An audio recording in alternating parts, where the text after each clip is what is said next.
Greetings from MPower by Dr. NK. In the previous video of chemical kinetics, we saw how the rate is expressed in terms of decrease in the concentration of reactants and increase in the concentration of the products. Today, we are going to see how we define rate law. Rate law is an expression in which the reaction rate is given in terms of molar concentration of the reactants,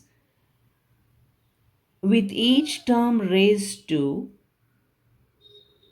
some power, which may or may not be the same as the stoichiometric coefficient of the reacting species in a balanced chemical equation.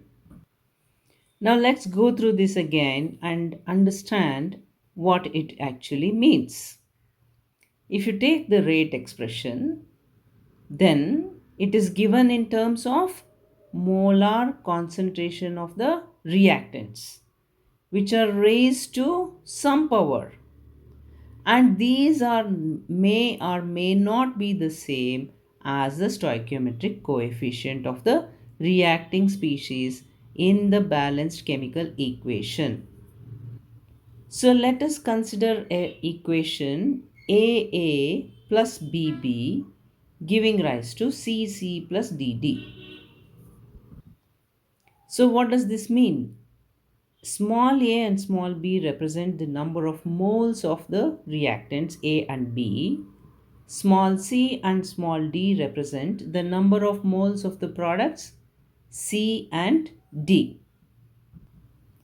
Now the rate expression is given by rate is proportional to concentration of A to the power of x into concentration of B to the power of y, where x and y are some numbers and they may or may not be equal to A and B. So, rate can be written as K into concentration of A to the power of x into concentration of B to the power of y. Now, this is nothing but minus dr by dt, where minus indicates the decrease in the concentration of the reactants A and B, and it is given by K into concentration of A to the power of x into concentration of B to the power of y, where K is called the rate constant.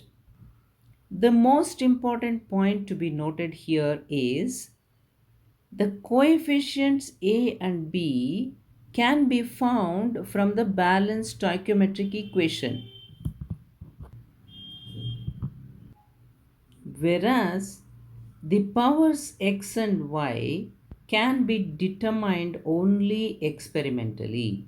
We cannot find it out from the balanced stoichiometric equation. So when we have a chemical reaction where the number of moles of reactants and products is not 1, then the rate is given by the following expression. Let's take an example. Let's say the formation of ammonia from hydrogen and nitrogen. 3 moles of hydrogen will combine with 1 mole of nitrogen to give you 2 moles of ammonia. Now the rate is given by this expression. How do we arrive at this expression? You know that the rate is dependent on the decrease in the concentration of hydrogen, or the decrease in the concentration of nitrogen, or increase in the concentration of ammonia. Now, 1 mole is only related to nitrogen, whereas for every mole of nitrogen, there are 3 moles of hydrogen and 2 moles of ammonia associated. Now, if you have to write it in terms of 1 mole of nitrogen, what happens is, for every mole of nitrogen which is consumed, there is only 1/3 of the hydrogen which is consumed. Am I right? Similarly, there are one half of ammonia which is being formed.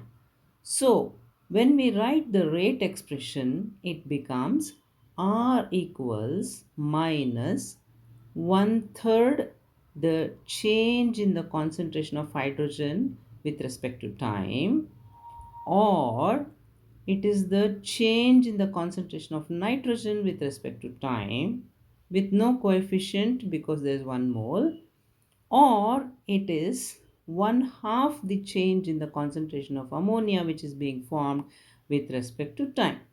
So R is equal to minus 1 by 3 delta H2 by delta T, that is equal to minus delta N2 by delta T, that is equal to plus 1 by 2 delta NH3 by delta T. I hope it is clear. Post your comments and questions in the comment box.